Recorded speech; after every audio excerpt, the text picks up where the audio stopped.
Mahabharata Chapter 56 Krishna's Mission. Satyaki accompanied Govinda, Krishna, to Hastinapur.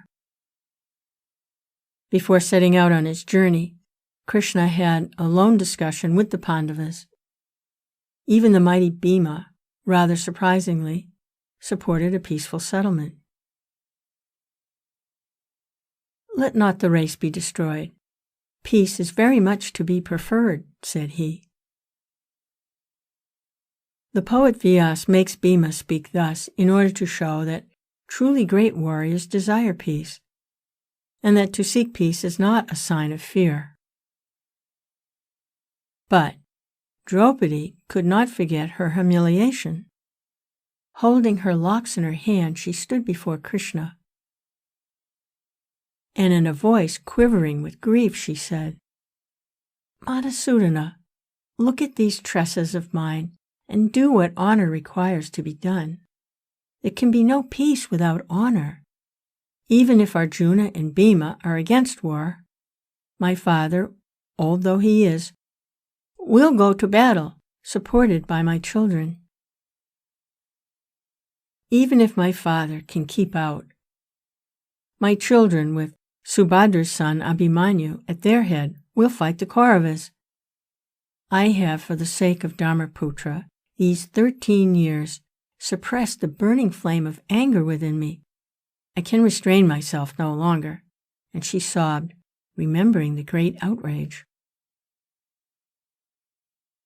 Krishna was moved and said, "Weep not. Dhritarashtra's sons will not listen to my words of peace.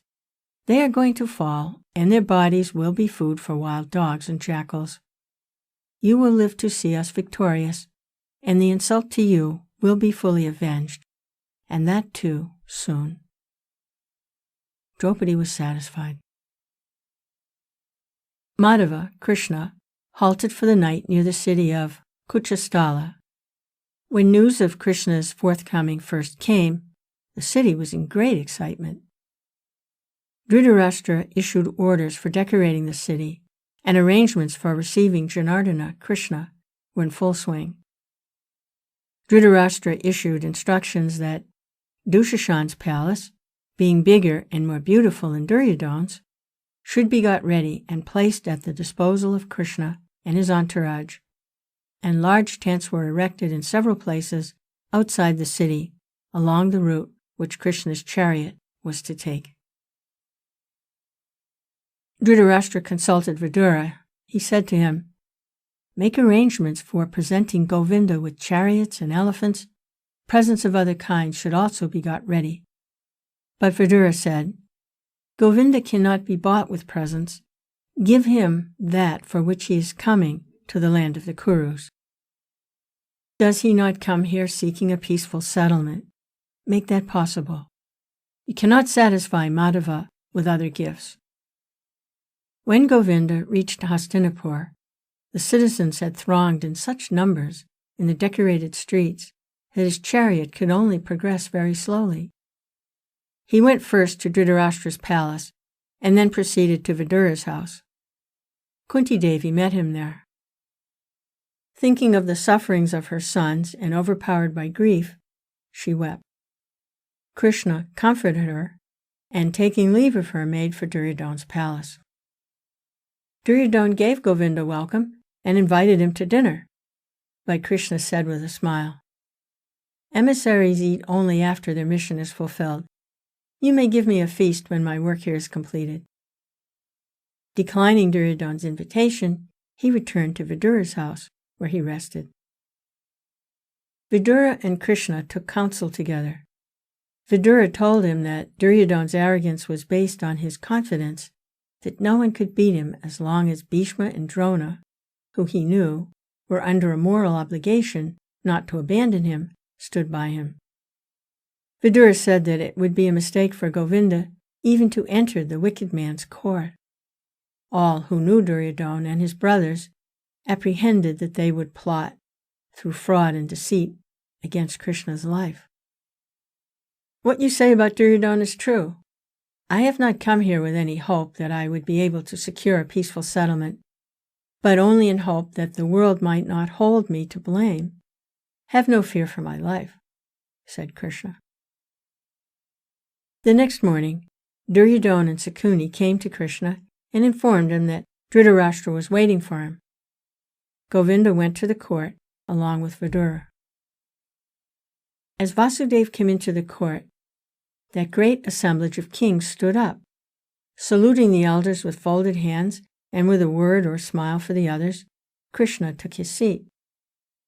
The introductions over, Govinda rose from his seat and, turning to Dhritarashtra, explained the object of his visit. He made clear what the Pandavas wanted. Dhritarashtra, do not bring ruin to your people. You regard as bad what is good for you, and as good what is bad. It is your duty to restrain your sons. The Pandavas are prepared for war, but they desire peace. They wish to live in happiness under you. Treat them also as your sons. Devise an honorable solution, and the world will acclaim you, said Krishna. Dhritarashtra said, My friends know that I am not to blame. I desire precisely what Madhava has stated, but I am powerless. My wicked sons do not listen to me. Krishna, I entreat you to advise Duryodhana. Krishna turned to Duryodhana and said, You are the descendant of a noble line. Pursue the path of Dharma. Your present thoughts are unworthy and befit only men of low birth. On account of you, this famous line is in danger of being destroyed. If you listen to reason and justice, the Pandavas themselves will install Dhritarashtra as king and you as the heir apparent. Make peace with them by giving them half the kingdom. Bhishma and Drona also pressed Duryodhana to listen to Govinda. But Duryodhana's heart could not be softened. I pity Dhritarashtra and Gandhari, whom Duryodhana is dooming to bereavement and desolation by his misdeeds, said Vidura. Dhritarashtra once again said to his son, If you do not listen to Govinda's advice, our race will perish. Drona and Bhishma also tried repeatedly to persuade Duryodhana and turn him from error. Duryodhana was furious with everyone for pressing him in this matter to agree to a peaceful solution. He rose and said, Madhusudana, you wrong me out of love for the Pandavas. The others here also blame me. But I do not think I am one whit to blame in this matter. The Pandavas, of their own volition, staked their kingdom at play, and being defeated, justly forfeited it. How am I responsible for it? Losing the kingdom, they went to the forest as in honor bound. For what fault of mine do they now seek battle and wish to slay us? I will not yield to threats.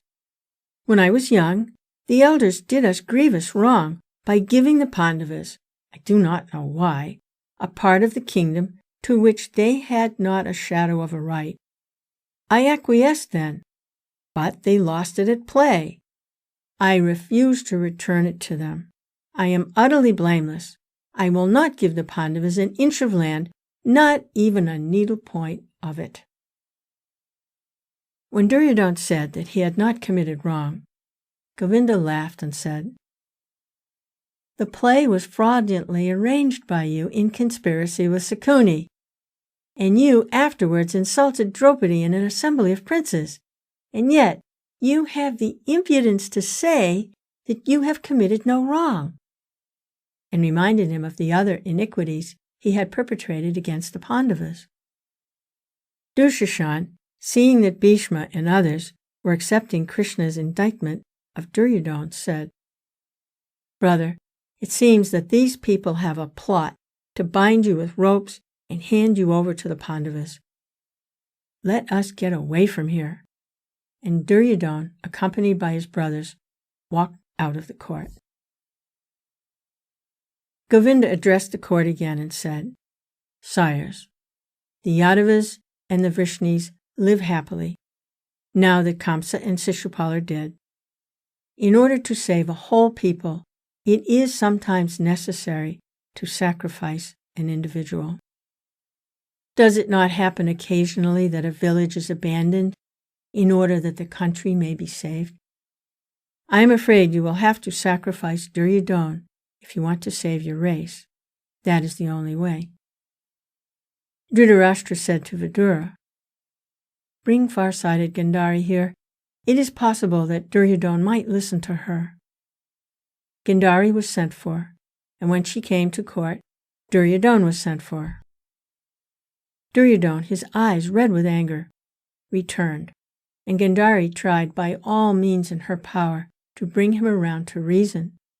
Duryodhana said, "No," and again walked out of the hall. He and his friends had plotted to seize Krishna. News of this reached the court. Govinda, who had anticipated all this, laughed and disclosed his divinity. The blind Dhritarashtra, by the grace of Krishna, temporarily regained his sight and was able to see Krishna in his Vishvarup presence in every form.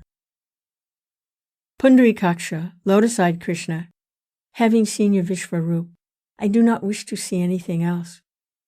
I asked that I should be blind again, said Dhritarashtra, and he became blind again. All our efforts have failed. Duryodhana is obstinate, said Dhritarashtra to Govinda. And Krishna rose, and with Satyaki and Vidura on either side of him, left the court. He went straight to Kunti. He told her what had happened, and she asked him to convey her blessings to her sons. The time has come, she said, for that which a kshatriya woman brings forth sons. May you protect my sons. A kshatriya mother brings forth children to be sacrificed in war. Purushottama, Krishna as the Supreme Being, got into his chariot and sped towards Upaplavya. War became a certainty.